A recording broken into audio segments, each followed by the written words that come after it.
मैं दुकान में जा रहा हूँ, मेरे को कैसे पता कि कौन सा प्रोडक्ट हाइपोएलर्जेनिक है, since there is no controlling body. हाँ, तो आप थोड़ा सा पैच टेस्ट करके देखो ना।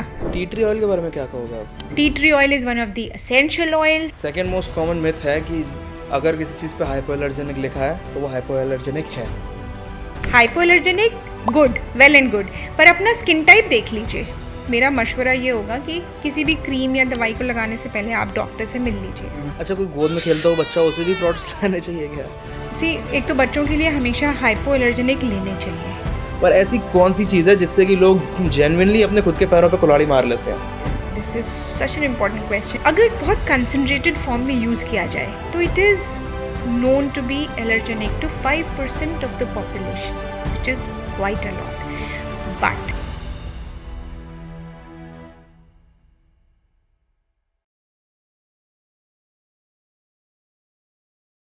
Hello and welcome back to Twacha by Saraswat's podcast. On this week's episode, we have something really special for you. We will be taking a deep dive into hypoallergenic products and hyperallergenic products, what their ingredients are, how they are formulated, some common myths about them, everything you will ever need to know in order to choose the perfect product for you. Now, I will start off this podcast with a bit of an unorthodox question. all right, What do you think will be the next big revolution in skincare? I think in skincare we have all types of things which people require, but something in last week or say fortnight came along which forced me to think about why is this happening, and then I felt a void which has to be filled in. What was this thing? There were people coming and saying to me, like only yesterday in one OPD which was a stretch of 4 to 5 hours, I had 4 people coming to me and saying, "Doctor, I did not have this sensitivity before, but now I am having it. Doctor, I was never allergic to this thing, but now I am allergic to it." Phir somebody showed me a little rash also on above the knee just because they ate a little piece of cake. So they had gluten allergy. So now more and more people are being diagnosed for allergies to different things. It could be some food items or some topical creams or lotions or something. So one big revolution I think is going to be hypoallergenic things. You're correct. I think you're basing this on your experience. पर मेरे research में भी मेरे को पता चला है like only in this year इतनी सारी रिसर्च हुई है एलर्जीज के ऊपर. I think allergies on a whole are a rise in the world. एक ग्लोबल स्केल पे एलर्जीज बहुत राइज पे हैं. मैंने जितनी रिसर्च कर रहा हूँ मैं उतना ज़्यादा मुझे पता चलता है कि लोगों को एक छोटी सी चीज़ से यहाँ से एलर्जी हो रही है, एक छोटी सी चीज़ से वहाँ से एलर्जी हो रही है. पर somehow कहीं ना कहीं फॉर सम रीज़न कैसे ना कैसे करके लोग उसे लिंक कर देते हैं with microbiomes. Would you like to tell people what microbiomes is? Microbiomes means a set of biological active bacteria, fungus, viruses which live in a coherent manner. In a symbiotic way. Symbiosis means people get people are benefited by each other. इसमें benefit ज़्यादा कितना है ये तो मैं नहीं बोल सकती, बट वो आराम से साथ में रहते हैं. तो वो स्किन के ऊपर बैक्टीरिया, वायरस, फंगस साथ में रहते हैं. वो स्किन का माइक्रोबायोम है. इवन हेयर का अपना माइक्रोबायोम है. Now there are studies over microbiomes in the hair also. तो जो इसका एक बड़ा इम्पॉर्टेंट आप कोरोलरी ड्रॉ कर सकते हो कि आप जो प्रोडक्ट लगाते हो. जैसे recently in one of our conferences there was a paper, a research paper, कि हेयर के माइक्रोबायोम्स आपके प्रोडक्ट से कैसे चेंज होते हैं और हेयर ट्रांसप्लांट में वो कैसे डिफरेंस करते हैं. अच्छा. सो स्किन में तो ये और भी ज़्यादा इम्पॉर्टेंट है because skin is the largest organ of our body. तो उसके अपने माइक्रोबायोम्स वो सब साथ में अच्छे से रहें, सारे बैक्टीरिया, फंगस और वायरसेस, तो वो बहुत ज़रूरी है. मेरी रिसर्च में पता चला कि आपको unlike this is a very counter intuitive thought. तो आपको like since you haven't read the research, आपको लगता होगा कि हमारे अंदर जो बैक्टीरिया हैं, सेम काइंड्स ऑफ बैक्टीरिया सामने वाले पर्सन के लिए भी बेनिफिशियल होंगे.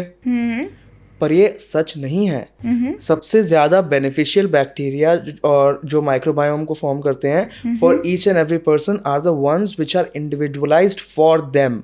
ऑलराइट। तो इसकी वजह से इट्स जस्ट लॉजिकल कंक्लूजन जो कि हम ड्रॉ कर सकते हैं कि जैसे हम तो फैमिली हैं तो हम हाथ मिलाते हैं, हम लोगों को एक दूसरे की आदत है बचपन से, पर किसी स्ट्रेंजर से मैं मिला, मैंने उससे गले मिले, मैंने उससे हाथ मिलाया, है ना, मैंने उसके सेम प्लेट में से मैंने खाना लेके खाया, तो बहुत बड़ा एक्सचेंज होगा माइक्रोबायोम बैक्टीरियाज का इन आर माइक्रोबायोम। क्योंकि ये सच में होगा क्योंकि एक नॉर्मल आदमी के अंदर 10 बिलियन माइक्रोबैक्टीरियाज होते हैं लोगों की स्किन पे, and this is causing a lot of issues with people. As a doctor, do you think that this can lead to issues? हाँ, सी अगर मेरी स्किन पर कोई माइक्रोबायोम मेरा नॉर्मल है, मुझे कोई प्रॉब्लम नहीं, इसका सबसे अच्छा एग्जांपल है कि मुझे कोई प्रॉब्लम नहीं हो रही है, तो एवरीथिंग इज़ ओके।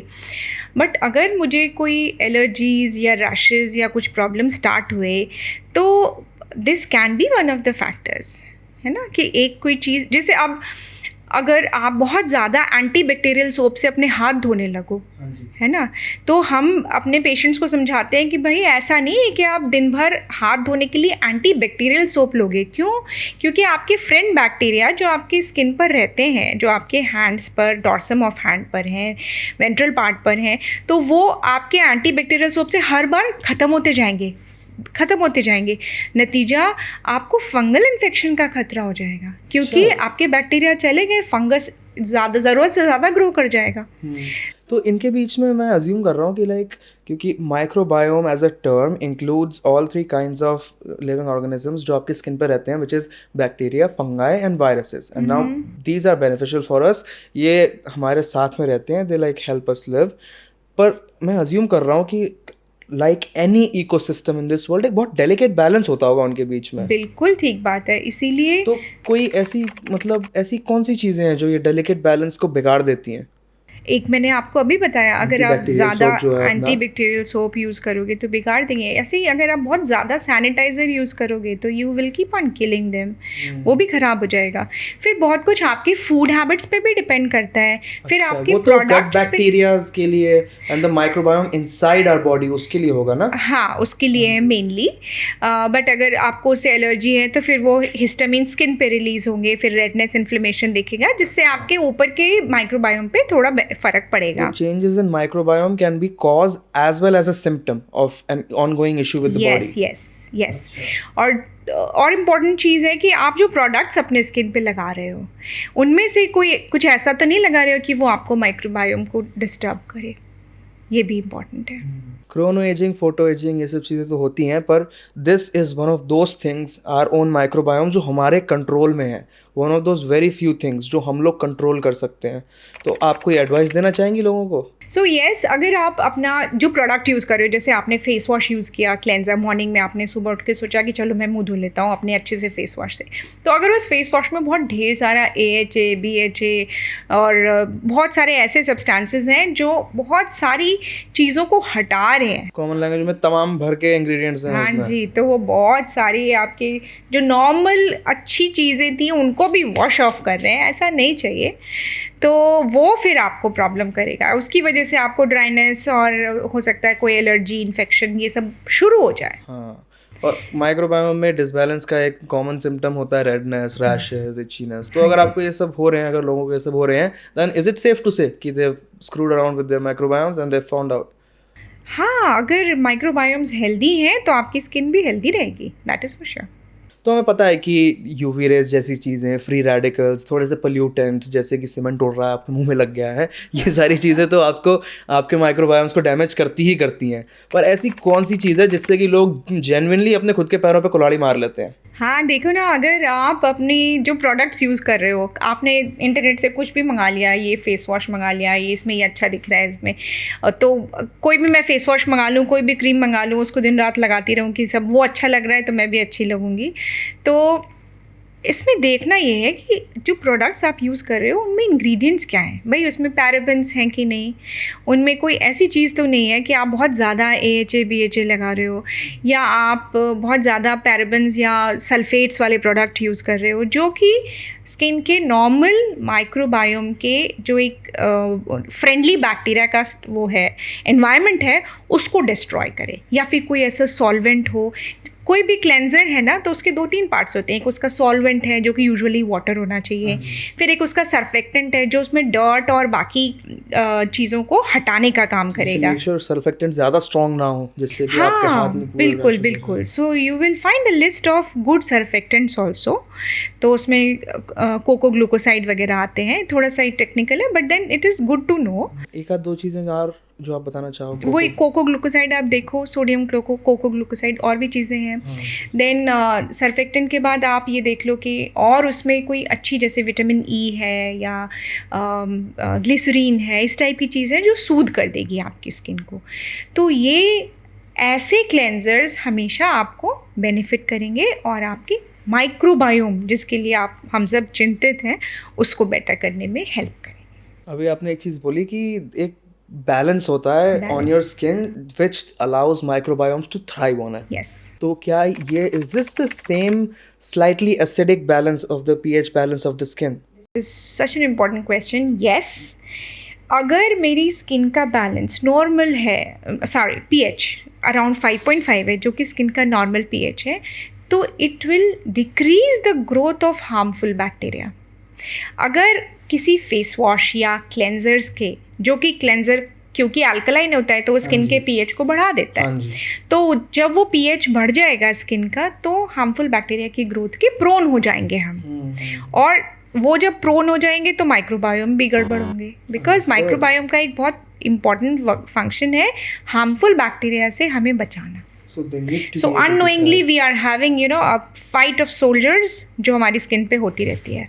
अब हम लोग जाएंगे एक बहुत ही इम्पॉर्टेंट सेक्शन में विच आई थिंक आज के टाइम पे बहुत ज़्यादा इंपॉर्टेंट है, क्योंकि आई एम प्रिटी श्योर हमारे सारे व्यूअर्स फ़ोन खोलते ही 10,000 चीज़ें दिखती होंगी उन्हें कि हाइलुरोनिक एसिड लगाओ, नाइसिनामाइड लगाओ, ये लगाओ, वो लगाओ, ये वो, पर किसी को ये नहीं पता कि क्या ये चीज़ आपकी स्किन को सूट करेगी। Like does it broadly suit most people, या फिर are they just rolling the dice on it? तो हमारा ये अब जो सेगमेंट शुरू होने वाला है वो मिथ बस्टिंग सेगमेंट है यहाँ का, and we are going to tell people की वेरी कॉमन मिथ्स जो मैं I have run across in my personal research and my personal screen time, my Instagram research जिसमें मैंने देखा है ये सारी चीज़ें, वो चीज़ें मैं आपको बताऊंगा और आप मेरे को बताइएगा कि क्या इसमें कोई सच बात भी है, क्योंकि बोलने को तो हजार लोग हजार चीज़ बोल सकते हैं। हाँ जी, उसमें कोई रेगुलेटरी बॉडी नहीं है इंस्टाग्राम या यूट्यूब पे जो आपको ये बताए कि ये गलत है, इसको अपलोड मत करो। हाँ, ऐसा और नहीं है, जिसकी जो मर्जी वो अपलोड करते। हाइपोएलर्जेनी के लिए एज सच इस दुनिया में भी कोई रेगुलेटरी बॉडी नहीं है। हाँ जी, इवन US FDA कहता है, इवन US FDA कहता है कि अगर किसी पे हाइपोएलर्जेनिक लिखा है तो the makers of the product, the manufacturer should make sure कि उसमें एलर्जेंस मिनिमम हो या ना हो। I forget the name, the 29 brand और 28 कौन सी ब्रांड थी, तो देयर इज दिस ब्रांड, उसका नाम आप स्क्रीन पे देख रहे होगे अभी। ये ब्रांड क्या करती है कि दे conform with the ideas of the Eczema Society of America. Now, for those of you who don't know, or those of you are lucky enough not to know this, eczema is this really bad skin condition जहाँ पे आपको like itching होगी, हाँ जी, और skin peeling होती है, patches बनती yeah, it's very painful for those who go through it. पर it is very important to know कि वो mainly arises from sensitive skin and irritants and allergies to it. तो in order अगर कोई चीज़ eczema के लोगों को लगा सकते हैं तो इट्स मोर और less the most hypoallergenic thing on the planet. तो some people do this, they just confirm with this list of ingredients जो एक्जिमा सोसाइटी के होम पेज पे दिखती है। कोई दूसरी ब्रांड क्या करती हैं कि they just claim they are hypoallergenic and the way they make sure is that they just say it, you just have to believe it because वो कह रहे हैं।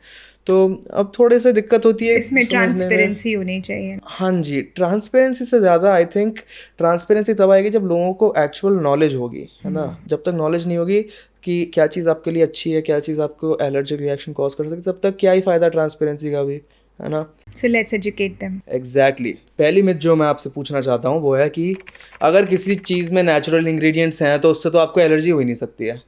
क्योंकि वो तो आयुर्वेदिक है, वो तो हज़ारों सालों से लगाई आ रही है, उसमें तो कुछ दिक्कत हो ही नहीं सकती।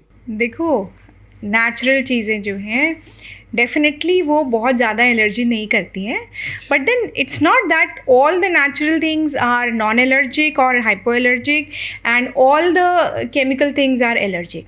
It's not like that. Like there is sodium bicarbonate है ना, बेकिंग सोडा, कॉमन सोडा जिसको बोलते हैं. तो NaHCO3 आप देखोगे तो आपको लगेगा हाँ इससे तो बहुत एलर्जी होती होगी. ऐसा नहीं है, बड़ा ही इनर्ट सब्सटेंस है, हार्डली किसी को कभी एलर्जी हुई है. तो इसलिए ये देखना ज़रूरी है कि हाइपो एलर्जिक सब्सटेंसेस के लिस्ट में आता है कि नहीं. ज़्यादातर नेचुरल चीज़ें हाइपो एलर्जिक होती हैं, नॉन एलर्जिक होती हैं, बट एक बार देखना ज़रूरी. टी ट्री ऑयल के बारे में क्या कहोगे आप? क्योंकि tea tree oil is one of the essential oils. अब एसेंशियल ऑयल क्या होते हैं? जो कोल्ड प्रेसिंग करके बनाए जाते हैं या फिर डिस्टिलेशन से बनाए जाते हैं, मतलब बहुत ही प्योर ऑयल्स होते हैं, नेचुरल प्योर ऑयल्स होते हैं. तो tea tree oil tea tree से निकाला जाता है.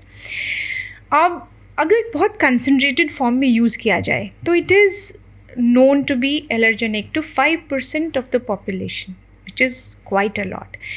But अगर हम बहुत डाइल्यूट करके इसको यूज़ करें तो इसके जैसे अपने त्वचा के एक्सफोलिएटिंग एस्ट्रिंजेंट में, हाँ जी, तो फिर इसके बहुत अच्छे इफ़ेक्ट्स हैं.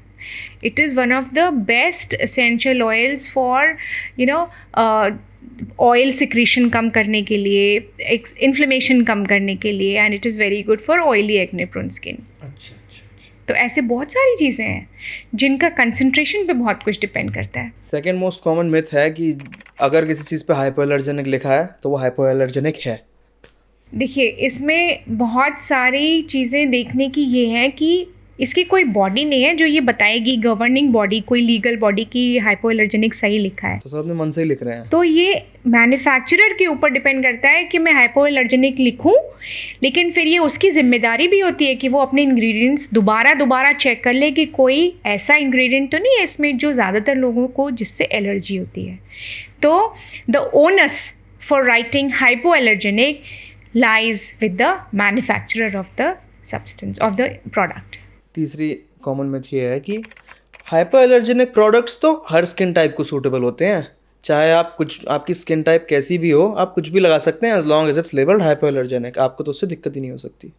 हाइपो एलर्जेनिक प्रोडक्ट्स सारे स्किन टाइप्स को सूट होते हैं. स्किन टाइप्स में अगर ऑयली एक्ने प्रोन स्किन है तो वो ड्राई स्किन की कैरेक्टरिस्टिक से बिल्कुल अलग होगी. हाँ जी. तो एलर्जी तो नहीं होगी क्योंकि हाइपो एलर्जेनिक है, लेकिन वो उसको सूट करेगा ये ज़रूरी नहीं है. And that can lead to different kinds of chemical reactions And leading to different problems. complications. Yes. तो जो ऑक्लूसिव ऑयली चीज़ ड्राई स्किन को अच्छी लगेगी, चाहे वो हाइपो एलर्जेनिक है, सेम हाइपो एलर्जेनिक चीज़ अगर आप ऑयली स्किन में डाल दोगे और उसने उनके पोर्स को क्लॉग कर दिया तो they will start feeling acne and other problems. तो इसलिए hypo allergenic good, well and good, पर अपना स्किन टाइप देख लीजिए. आपको क्या लगता है कि अगर मैंने हाइपोएलर्जेनिक प्रोडक्ट लगा लिया फिर तो मैं एलर्जी से बची गया, फिर तो मैं कुछ भी कर सकता हूँ, फिर तो मैं कितना भी इधर उधर गेड़ी मार सकता हूँ, कितना भी घूदू रेत खाऊं मैं, मेरे को तो कुछ होगा ही नहीं. नहीं, हाइपो एलर्जेनिक का मतलब है कि उसमें जो इंग्रेडिएंट्स हैं उनसे ज़्यादातर लोगों को कोई एलर्जी नहीं होती है. तो अगर आपको उससे नहीं हो रही है तो फिर आपको नहीं हो रही है. तो दवाई नहीं होती कि एक बार मैंने हाइपोएलर्जेनिक सनस्क्रीन लगा ली फिर तो मैं कुछ भी करूँ मेरे तो स्किन एलर्जी होगी नहीं. नहीं, आपको किसी और चीज़ से तो हो ही सकती है ना. वो कोई पर सनस्क्रीन तो हाइपोएलर्जेनिक है मेरी. वो कोई शील्ड तोड़ना है. ओहो. वो कोई ऐसा शील्ड ऐसे लगा लिया आपने, अब आप कुछ भी करोगे बुलेट प्रूफ हो गया, ऐसा नहीं है. अच्छा. अपना ध्यान रखो भाई. ये हमारा अगला क्वेश्चन है, मैं इससे अगले 5-6 साल तक रिलेट नहीं कर पाऊंगा, पर for those of who do relate, बच्चों को हाइपोएलर्जेनिक प्रोडक्ट्स हमेशा सेफ होते हैं क्या बच्चों के लिए? एक तो बच्चों के लिए हमेशा हाइपो एलर्जेनिक लेने चाहिए, पर विद माइंडसेट लेने चाहिए कि है तो हाइपो एलर्जेनिक, पर मैं अपने बच्चे को लगा कर देखूंगा या देखूंगी कि मेरे बच्चे को इससे एलर्जी तो नहीं है, क्योंकि किस बच्चे को किससे एलर्जी हो कह नहीं सकते. अच्छा, कोई गोद में खेलता हो बच्चा, उसे भी प्रोडक्ट्स लगाने चाहिए क्या? देखो जो बहुत छोटे बच्चे हैं उनको तो आप वैसे भी बचा सकते हो थोड़ा क्लोथिंग से, वैसे प्रोडक्ट्स मतलब उनको आप सोप या कुछ क्लेंजर तो लगाओगे ही, शैम्पू भी लगाओगे, ये तो बेसिक नेसेसिटी है। तो उसको थोड़ा सा पहले स्किन पे टेस्ट करके देख सकते हैं, बच्चे को कोई रैशेस तो नहीं हो रहे, वो रो तो नहीं रहा उसको लगाने के बाद। और थोड़ा हमेशा विजिलेंट रहना चाहिए कि हमारे हाथ में जो बेबी के लिए बेबी प्रोडक्ट है वो असल में बेबी के लिए सूदिंग है कि नहीं। पर अगर आपको बच्चा ना लगवा रहा तो चिंता मत करना, क्योंकि मोगली ने 16 साल तक कुछ नहीं लगाया था, वो सही था एकदम, उसे कुछ नहीं हुआ था। तो भाई बहुत कम चीज़ें लगानी चाहिए सभी को, बच्चों को, बड़ों को, मध्य मार्ग, ये नहीं कि बहुत भर भर के चीज़ें, सब टाल्कम पाउडर भी लगा रहे हैं और खूब सारा। इनफैक्ट जो स्कूल गोइंग बच्चे हैं उनको तो एक ही चीज़ की ज़्यादा नेसेसिटी होती है, जैसे अभी आजकल ना बच्चों के मेकअप्स चल गए हैं।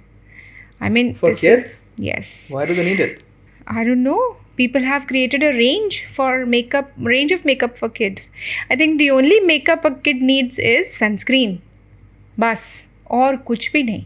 बाकी जो बेयर नेसेसिटी है, जैसे वॉशिंग के लिए सोप्स हैं, शैम्पू हैं, और बैरियर रिपेयर क्रीम आप लगा सकते हो विंटर्स में, स्किन फटेगी नहीं। बाकी तो सनस्क्रीन और कुछ नहीं चाहिए, और उसमें भी हाइपो एलर्जेनिक देखना आप।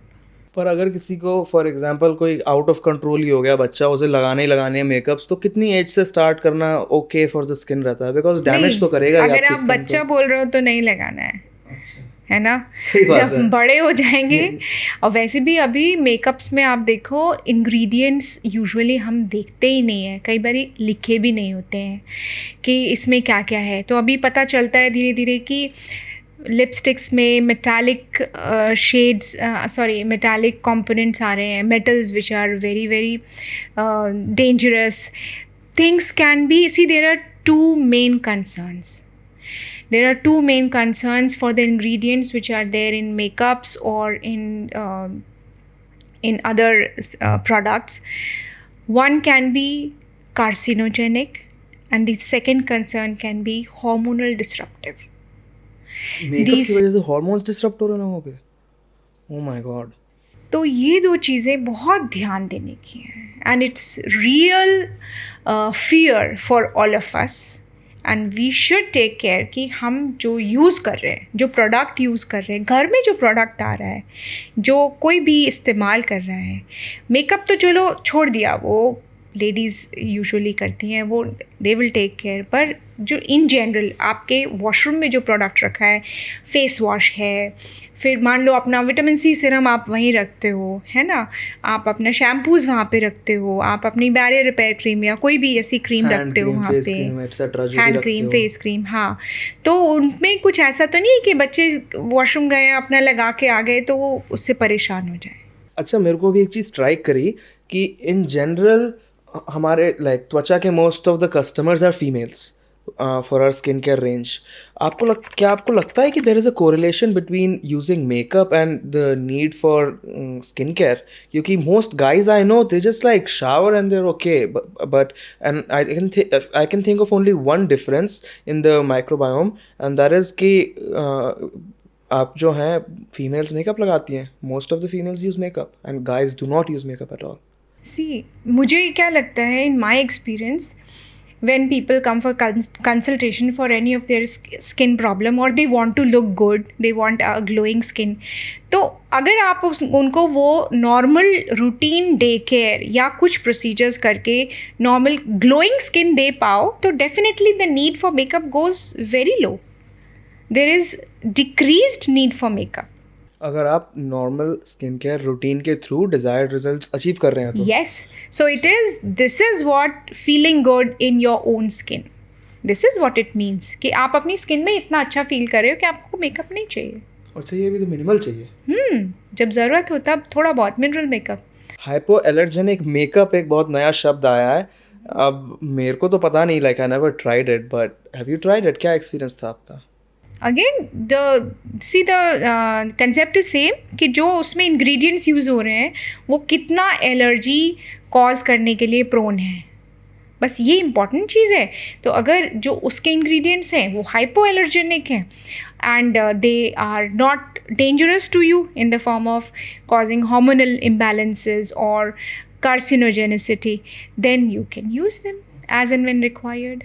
हमने पूरे पॉडकास्ट बात करी है hypo allergenic, hyper allergenic, microbiomes, क्या चीज़ आपको डैमेज कर सकती हैं, कैसे हाइपो एलर्जेनिक चीज़ें नहीं करती हैं आपके माइक्रोबायोम्स को डैमेज। पर अब हमें प्रैक्टिकल चीज़ों पे उतरना पड़ेगा। मैं दुकान में जा रहा हूँ, मेरे को कैसे पता कि कौन से प्रोडक्ट हाइपो एलर्जेनिक है? Since there is no controlling body, कोई भी कह सकता है हाइपो एलर्जेनिक है। हाँ, तो आप थोड़ा सा पैच टेस्ट करके देखो ना, और पहले उसके इंग्रेडिएंट्स के लेबल पढ़ो। अभी तो एक मुहिम भी चल रहा है, इंग्रेडिएंट्स पड़ेगा इंडिया, पैक पड़ेगा इंडिया, है ना? हाँ जी, जो हाँ भी जी। है वो। तो आप अपने प्रोडक्ट्स के भी पढ़ो, ना सिर्फ एडिबल चीज़ों के, बल्कि जो प्रोडक्ट आप ले रहे हो स्किन केयर के लिए, हेयर केयर के लिए, उसके इंग्रेडिएंट्स भी पढ़ो और उसमें थोड़ा सा अपने आप को एजुकेट करो। हमारे पॉडकास्ट से ही बहुत एजुकेशन मिल जाएगी कि कौन सी चीज़ें एलर्जन हाइपर हैं, कौन सी हाइपो हैं। तो उसके बाद आप थोड़ा सा प्रोडक्ट लेके बात करके कि भाई बहुत सारे skin care brands they Keep testers there. Yes, testers, they keep testers, and sometimes अगर आप उन्हीं के उसमें जाते हैं शोरूम में या उन्हीं के क्लिनिक में, तो वो अपना टेस्टर लगाते भी हैं, मतलब वो आपको पैच टेस्ट करने की सुविधा भी देते हैं। तो पैच टेस्ट करके देखो, आप लगा के देखो बिहाइंड द ईयर या over the dorsum of hand, और फिर ऐसा करने के बाद आप देखो, छोड़ दो कुछ घंटों तक देखो। बल्कि अगर किसी स्पेशल चीज़ का हम करते हैं तो हम एक hypo allergenic fragrance free soap से वॉश करके स्किन को, उस प्रोडक्ट को उस पर लगा देते हैं एंड देन उसको ओक्लूज़ कर देते हैं टेप से, फिर 24 आवर्स तक छोड़ देते हैं और फिर देखते हैं कोई रेडनेस है, इरिटेशन है, कोई दाने निकल रहे हैं, कुछ और प्रॉब्लम हो रही है, राइनोरिया हो रहा है, आईज से पानी आ रहा है। फ्रेग्रेंस के बारे में क्या ओपिनियन है आपका? सी, केमिकल फ्रेग्रेंस जो लोग लगाते हैं ना, परफ्यूम्स, उसमें मोर देन 24 केमिकल्स होते हैं ऐसे ऑन एन एवरेज कोलोन में, जो कि आपको एलर्जी कर सकते हैं। तो fragrances are one of the commonest dangerous, harmful things which are at your homes, individual homes. तो fragrances, chemical fragrances से तो बचना है। बाकी बात आई नेचुरल फ्रेगरेंसेस की, इत्र की, देन जो एसेंशियल ऑयल्स हैं उनकी, उनमें भी फ्रेगरेंस होती है। तो उसमें डिपेंड करता है कि क्या आप वाकई उससे एलर्जिक हैं, क्योंकि फिर थोड़ी भी चीज़ आपको एलर्जिक रिएक्शन करेगी। एलर्जिक इसमें भी थोड़ा सा कॉम्प्लिकेशन आता है कि मैं आपको बताऊं कि गुआवा फ्लेवर के शैम्पू आते हैं, पपाया फ्लेवर के शैम्पू आते हैं, like they smell like it, so they add the fragrant component of it. पर पपाया में, लाइक अनराइप पपाया में पपाया लेटेक्स होता है। अगर आपने उसको आइसोलेट करके बाकी का पपाया एक्सट्रैक्ट डाला हुआ है तो it is a hyper allergenic compound जो आपने अपने शैम्पू में इन अ हाइपो एलर्जेनिक वे इंट्रोड्यूस किया है। तो आपका कहने का मतलब है अगर हम उसके एलर्जेनिक कंपोनेंट हटा लें किसी भी नेचुरल इंग्रेडिएंट प्रोडक्ट चीज़ में से, तो बाकी का हम ऐड कर सकते हैं। हाँ, अब यही तो क्लेम है, पर मैं आपसे जानना चाहता हूँ, like is there any truth to this? So we have seen products like this are available, but I'm yet to find out whether this can be done or not. Okay, हमें इस चीज़ पे रिसर्च करनी पड़ेगी। Stick around for the next podcast, हम इस पर definitely हम इस चीज़ पे वापस आएंगे। हाँ जी, we need to test. this is something we need to find out. जैसे एलोवेरा जैसे कोई बहुत कॉमन सूदिंग इंग्रेडिएंट्स हुए, तो अगर वो प्रोडक्ट्स के अंदर हैं तो दे कैन मोर और less like cover up some of the a bit allergic parts of the other compounds which are included in the product. Depend करता है कि कितनी एलर्जी है उन कंपाउंड से जो बाकी के हैं। देखो, खाली रेडनेस हो रही है तो वो कॉन्टैक्ट डर्मेटाइटिस जैसा है ना, वो वहाँ पे आया, आपने लगाया, वहाँ पे इन्फ्लेमेशन के सेल्स आ गए, हिस्टामिन रिलीज़ हो गया, रेडनेस आ गई।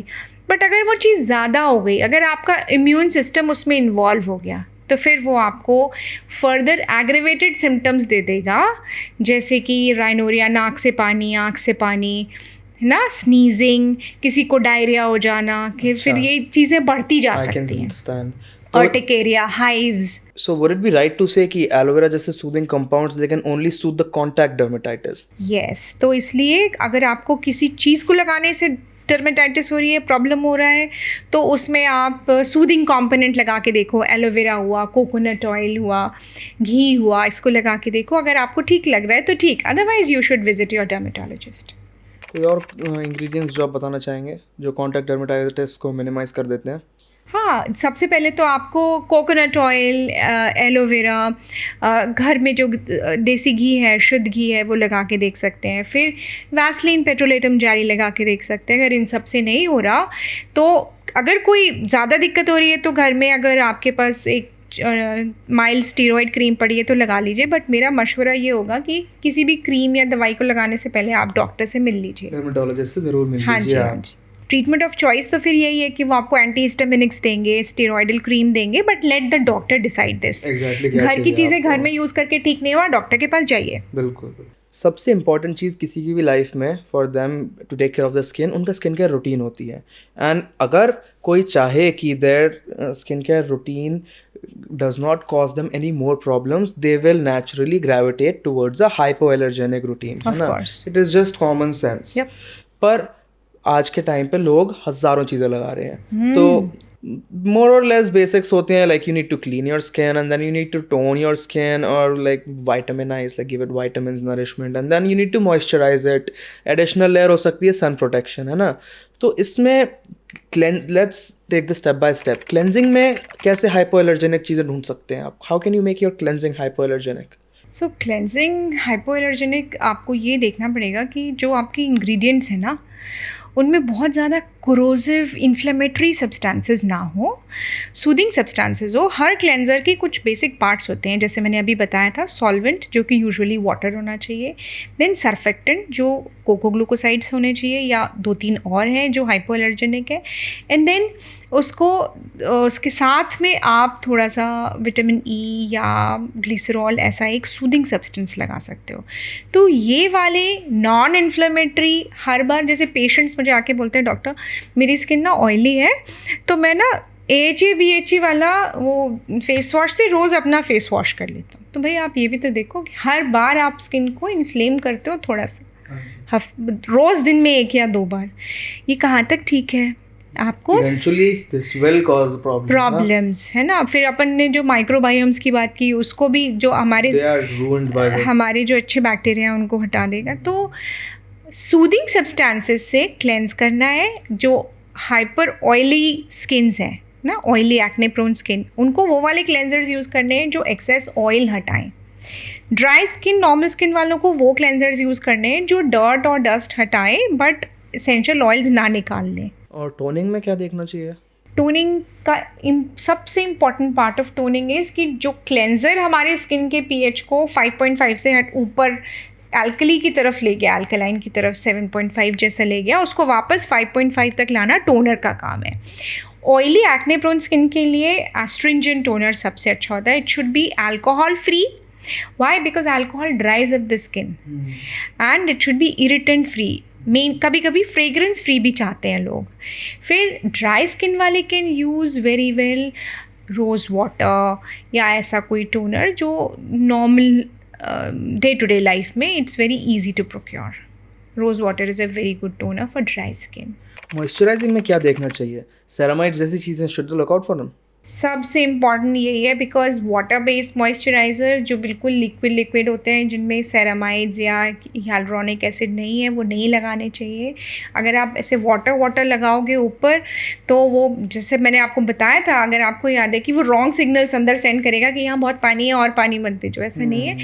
सेरामाइड्स जैसी चीज़ें लगानी चाहिए जो बैरियर फंक्शन को इम्प्रूव करती हैं स्किन के। स्किन का बैरियर फंक्शन एक बार इम्प्रूव होगा तो स्किन का ट्रांस एपिडर्मल वाटर लॉस कम होगा। फिर ये जो हमारे स्किन के सेल्स हैं ब्रिक्स जैसे, उसके बीच का मसाला बन के उसको ठीक से अच्छे से रख देगा, तो स्किन का ओवरऑल हेल्थ इम्प्रूव हो जाएगी। सेरामाइड्स जैसी चीज़ सभी को यूज़ करनी चाहिए। ऑयली स्किन वाले लोगों को ऐसे मॉइस्चराइजर से बचना चाहिए जो इमोलियंट्स हो या फिर जो ऑक्लूसिव्स हों। ऐसा ना हो कि मॉइस्चराइज करने के चक्कर में हम अपने जो हमारा कोमोडोन्स हैं उनको ऑब्स्ट्रक्ट कर दें और फिर वो वाइट हेड्स, ब्लैक हेड्स सब बनने स्टार्ट हो जाएं। हम अपने अगले पॉडकास्ट में we will go into the real nitty gritty details कि लाइक कौन सा इंग्रेडिएंट किससे क्लैश करता है, क्या चीज़ आपको लुक आउट करनी चाहिए, क्या चीज़ हाइपो, क्या चीज़ हाइपर है. तो आज के टाइम में when people are buying and applying everything, let us make sure to make them understand कि कौन सी चीज़ किसके साथ आप लगा सकते हो और कौन सी चीज़ किसके साथ मत लगाओ. हाँ जी, अब it will be a proper guide to this huge mess जो आज के टाइम पे Let's बन do it. चुकी है, इंग्रेडिएंट्स वाली मैस.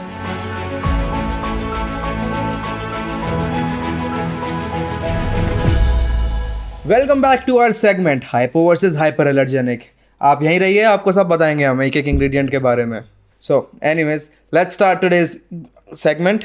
हमारी पहली चीज़ है, इस चीज़ के ऊपर पूरी पूरी कंपनियां बन चुकी हैं. ये दुनिया की लाइक कम से कम एटलीस्ट 200,000 करोड़ रुपए की तो इकोनॉमी होगी इस चीज़ की. Essential oils. 200,000 करोड़.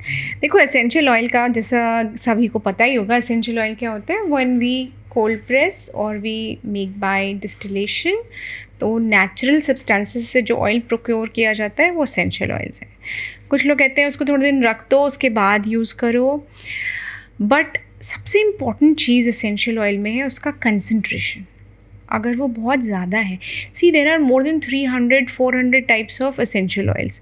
उसमें से 10-12 ऐसे एसेंशियल ऑयल्स हैं जिनको आप एलर्जेनिक कैटेगरी में रखते हो. अच्छा. पर उनका अगर कंसंट्रेशन बहुत ज़्यादा है then you can be really allergic to them. जैसे अगर आपने वो सूंघ लिया ना, तो हो सकता है आपको राइनोरिया हो जाए, स्नीजिंग हो, एस्मा हो. मेरे को लेमन ग्रास ऑयल से होता है कभी कभी. हाँ जी, lemongrass is one of those 10-12 essential oils. फिर उसके बाकी पर अगर टी वो ट्री बहुत ऑयल. डाइल्यूटेड हो.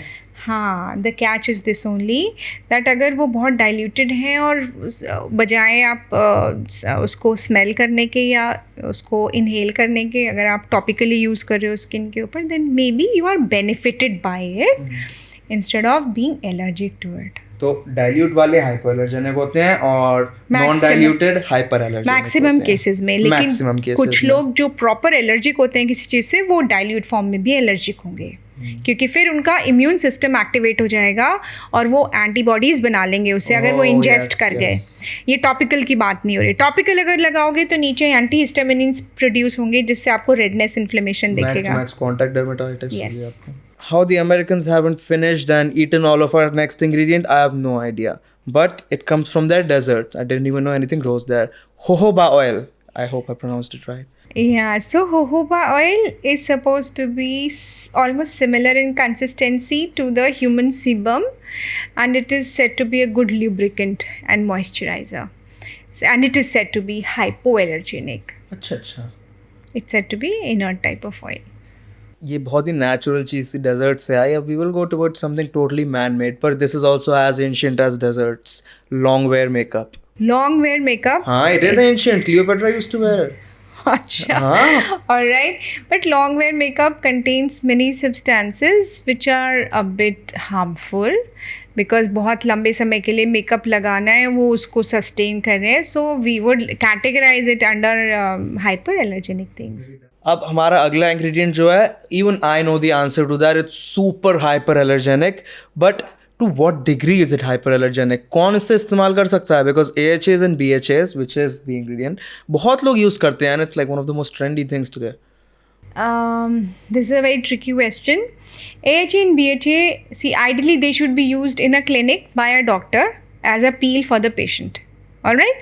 But अगर कोई अपनी normal day to day care में AHA, BHA इंक्लूड करना चाहता है, over the counter products. yes, over the counter products में, then the concentration should be very minimal and it should be as per the need. जैसे आप daily cleansers में ना डालें तो अच्छा है.